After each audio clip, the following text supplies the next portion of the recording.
Hey everyone, welcome back. I am doing a Notre Dame Navy preview. So as always, make sure to hit that subscribe button down below. Help me reach 200 subscribers for the end of the year. I am only 9 subscribers away, so please help me at that goal by hitting that subscribe button right down below. Like this video if you enjoy it. Comment all your thoughts and opinions down below. And I just want to thank you. I've been gone for a little bit. I posted some stuff about the Virginia Tech experience that I had. Great time there. The Inner Sandman, the game-winning field goal, posted some stuff about that. Hopefully you guys enjoyed that. It's been a little while since I have done a face-to-face video, but it is good to be back. A lot of stuff busy with school. I'm in high school, so I have a lot of stuff going on. But we have a Notre Dame and Navy preview to get to. A little bit of a recap because I am a Notre Dame fan, so I am doing this a little bit from Notre Dame's perspective. There was a little bit of a recap here for Notre Dame. You had a win over USC since we last talked. You had your bye week, and then you had a win over North Carolina. Both pretty comfortable victories: 31-16 over USC, 44-34 against North Carolina. Navy playing a really tough matchup against Cincinnati. I don't think that there's really anything else. Let me make sure that I don't think there's anything else that I need to add. Yeah, they played at Tulsa, so Navy has really struggled the past couple of years, especially against Notre Dame. When they played in 2019, which was the last time they played, Navy was ranked number 21 in the country.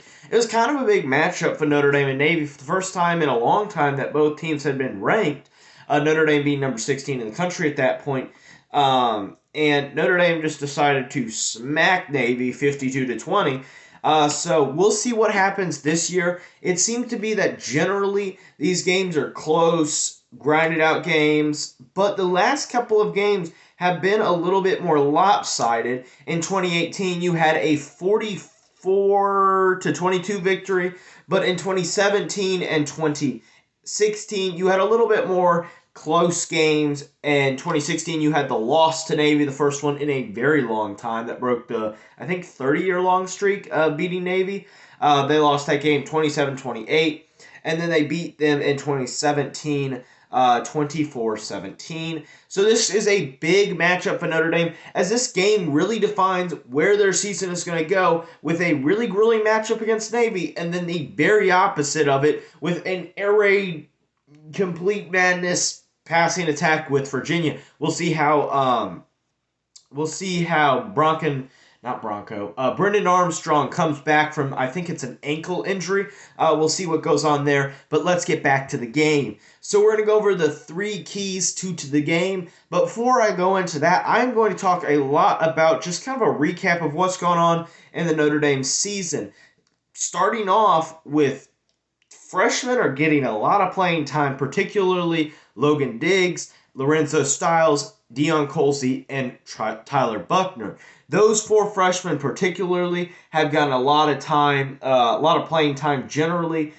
Technically, you could count Clarence Lewis as a freshman. He has played pretty good. He has gotten abused the last couple of weeks, though. And then Tariq Bracy had a tough week against Josh Downs, not Jeter Downs. Josh Downs.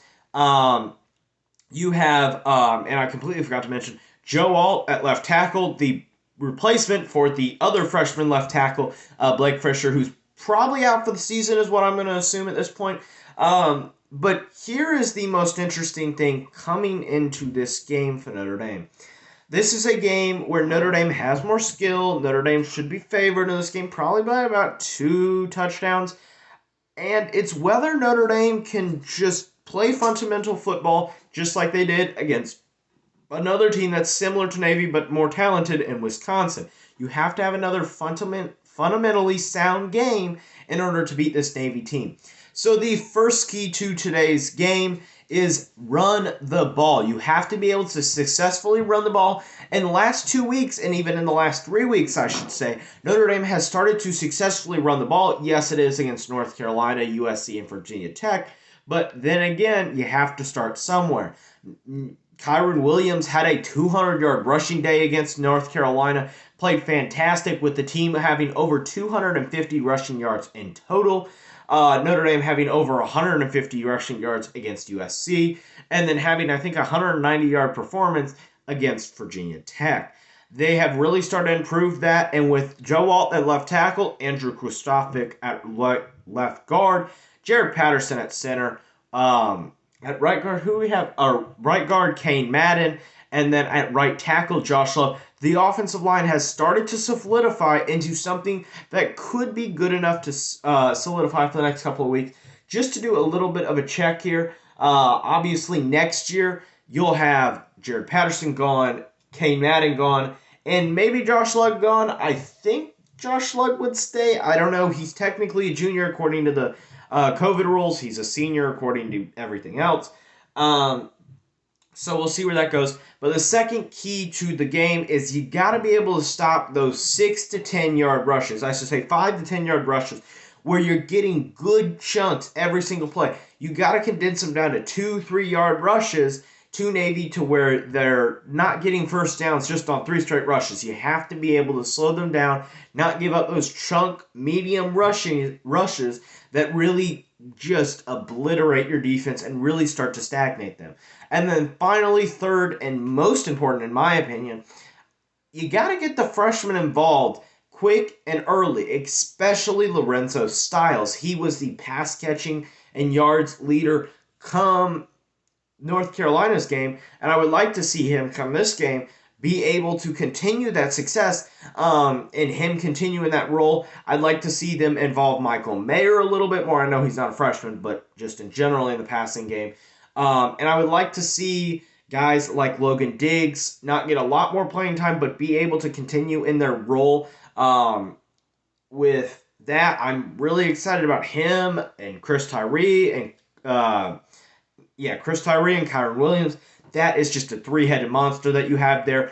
I really am interested in seeing what they do to develop Tyler Buchner. It seems that they kind of set out more of a plan now with what they want to do with Tyler Buchner, with a lot of different variables going on, whether it's they're in the end zone or what down and distance they are. There's a lot of contributing factors here. I like how they used him against North Carolina. I'm increasingly liking how they're using both players in Jack Cohn and in Tyler Buchner.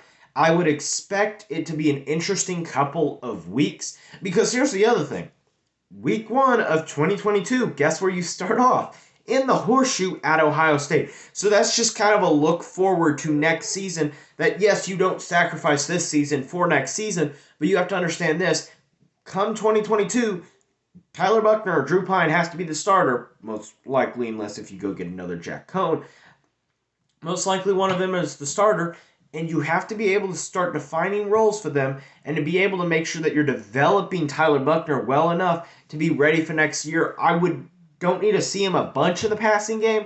Like, that's not essential, but I'd like to see improvement in that and to be able to do that. So, I think that pretty much wraps it up. So thank you guys for coming back. I'm going to probably put out another video tomorrow, maybe doing a Bears recap or Notre Dame one or something, because I have not done a lot of videos, so I do want to start putting out videos more consistently. I may do a live stream for Saturday, so we'll see what goes on there. But as always, make sure you check out the podcast. It's Chicago Sports Network. Check it out on Spotify, Google Podcasts, wherever you get your podcast, basically.